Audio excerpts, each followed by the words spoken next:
The argument is over. Nikola Jokic and Jamal Murray are the best duo in the NBA. How many titles can they win together? And what historic duo do they most resemble? Keep watching to find out. The two players are perfect complements to each other. Rebound Jokic, baseball pass, Murray with a layup. Both can score from anywhere. Both have deep range. Jokic shot 38% from the three this season, up to nearly 50% in these playoffs. Oh, he knocks it down! While Murray's averaged 2.1 threes made per game for his career at a stellar 37%. Bang! Jamal Murray! Both can burn you inside. Jokic might be the best post scorer in the game, while Murray's slashing ability makes him a matchup nightmare. Each player knows exactly when to step up and take over the offense. While the Lakers focused their defensive efforts on Jokic in the Western Conference Finals, Murray took over with a 33-point 50-40-90 series to sweep LeBron in LA. Porter fakes, Porter drives, inside Jokic, layup is good. In Game 1 of the NBA Finals, Jokic poured in 12 fourth-quarter points, including 8 in the last 4 minutes to burn the Heat's zone defense just as Miami began to mount a comeback. Falling away, puts it in! And in Game 3, they became the first duo in NBA history, not just Finals history, not just playoffs history, the first duo ever to both have 30-point triple-doubles. And another historical night for Nikola Jokic, who notched in 30 points, 21 rebounds, and 10 assists for his 10th triple-double of the playoffs. But a lot of duos were able to score in bunches. Michael Adams and Orlando Woolridge both averaged 25 points per game for the 1991 Nuggets, but they only won 20 games. To be a truly great duo, you need to do something better.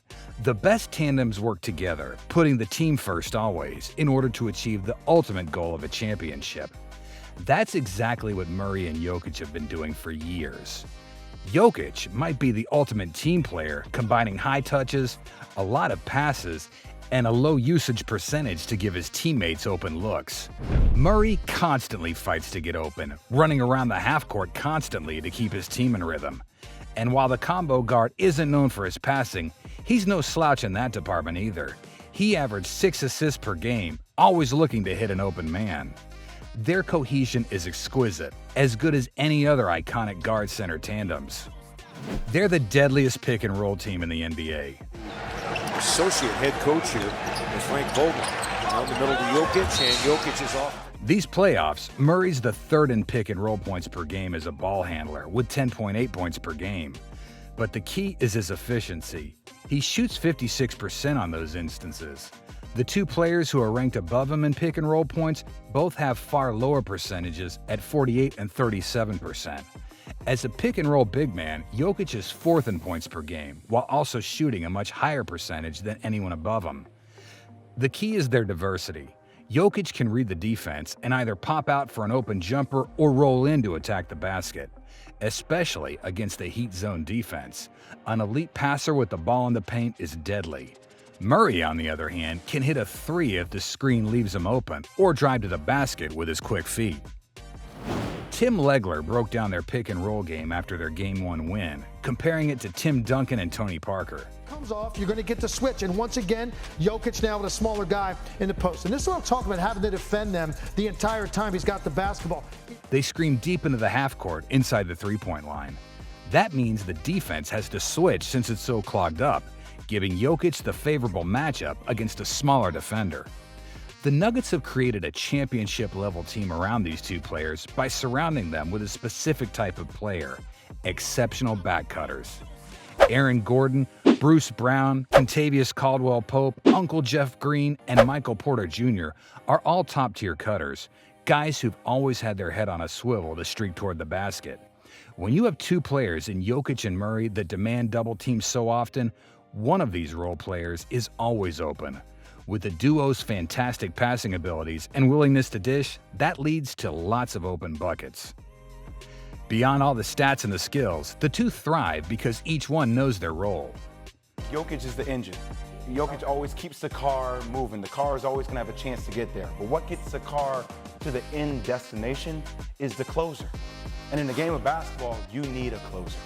And to me, Jamal Murray is that guy While Jokic, a two-time MVP and the guy who just set the record for the most triple-doubles in a single NBA playoff, is the obvious superstar of the team, he doesn't act like it. And according to Nuggets head coach Michael Malone, Jokic is just one of two Denver superstars. We should talk about Jamal Murray. Jokic has not played with an all-star teammate. He's had teammates that have been all-stars in other places, but he's never had a teammate make an all-star game. Think about Jamal Murray. Michael Malone said this to us. He referred to Jamal Murray as the other superhero. Given his performance in the playoffs in 2020, given his performance this year, I think that's an apt description. No egos, no drama, pure team basketball. It's hard to see this duo ever ending the way Shaq and Kobe did. Both players have vastly different resumes and histories, but whatever roads the two players took led them here, to superstardom, and playing for a chance to win Denver's first title. Technically speaking, both are international players. While Jokic famously hails from Serbia, Murray was born in Ontario, Canada. He played a single season at Kentucky in 2015-16. He, as a freshman, finished third in SEC scoring at 20 points per game, shooting 40% from long distance. His 113 threes were first in the conference and 8th in the nation. He was drafted 7th in 2016 to the struggling Nuggets, who just came off a 33-win season and their third straight missed postseason after having made the playoffs for a decade straight. Over his first 4 seasons, he looked like nothing more than a nice piece, a good scorer for a decent team. He played his first playoff series in 2019 after missing postseason play in Game 82 the year before. He shined on his biggest stage yet, upping his scoring from the regular season. But his real coming out party was 2020. Murray with a stroke of genius. In the bubble, he averaged 26.5 points en route to a Western Finals appearance, including the famous showdown with Donovan Mitchell in the first round. Just as things were looking up for the Nuggets, he went down with a devastating ACL injury in 2021.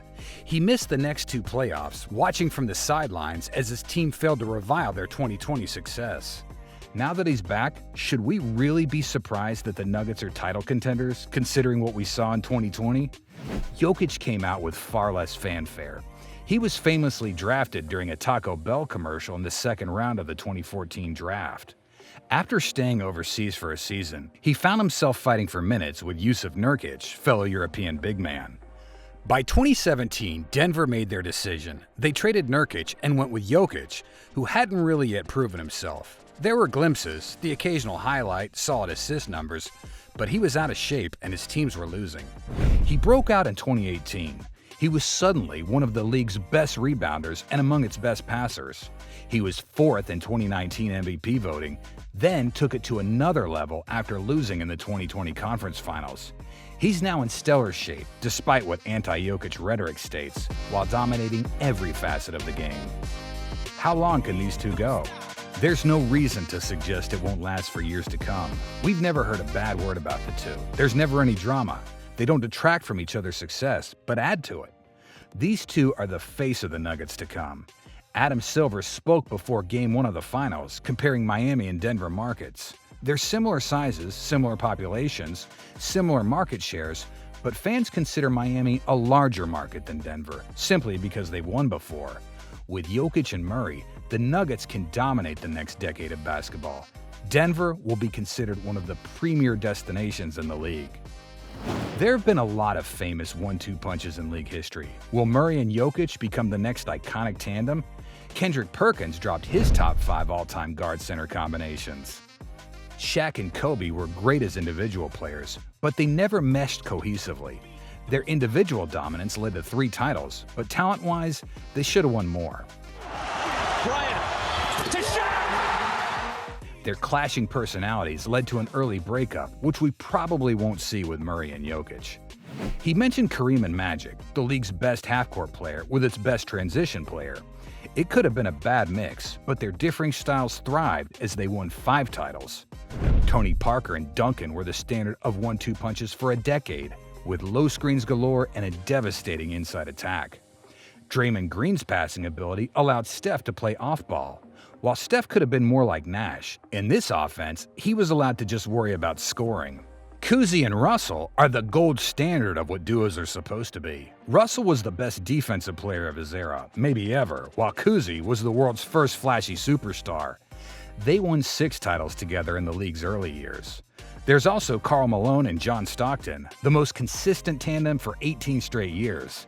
Their pick-and-roll game was unmatched, and while it wasn't always fun to watch, it got buckets. Penny Hardaway and Shaq were another great combo. Penny was the ultimate combo guard who could get his shot at will, but deferred to Shaq when it mattered most. So who's the best comparison for Jokic and Murray? You need a team-first center who'd rather get his teammates an open shot than worry about his own scoring. Beside him, you need a combo guard who steps up in the biggest moments. How about Bill Russell and Sam Jones? While Russell was primarily known for his defense, his real best trait was his team-first mentality. When he blocked a shot, he didn't send it flying out of bounds to hear the cheering of fans like Wilt Chamberlain did. He redirected opponents' shots to his teammates, jump-starting the fast break. He averaged 4 assists per game for his career, one of the most underrated big men passers in history. Like Jokic, winning and keeping his teammates involved was more important than scoring in huge numbers. While their styles of play weren't the same, the way they approached the game was. Sam Jones was a 6'4" shooting guard who played on 10 of Russell's 11 title-winning teams. Like Murray, regular season statistics are pretty good. Not great, but pretty good. But when playoffs rolled around, he was a completely different beast. You can look at Game 6 of the 1962 Finals. The Celtics are down 3-2 to the Lakers, playing against superstars Jerry West and Elgin Baylor. With their season on the line, Sam scored 35 points on 63% shooting to narrowly win. For good measure, Russell had 10 assists and a triple-double.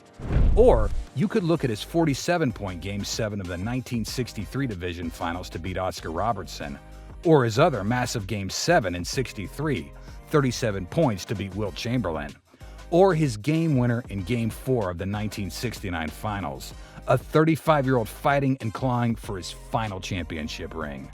Whenever it mattered most, Sam Jones stepped up. Sound like a nugget we know? Which historical NBA tandem does Jokic and Murray remind you the most of? Let us know in the comments. For more NBA content, check out Wrong Opinion, Useless NBA Trivia, and Garbage Rankings wherever you get your podcasts. Thanks for watching Hooper's Lane.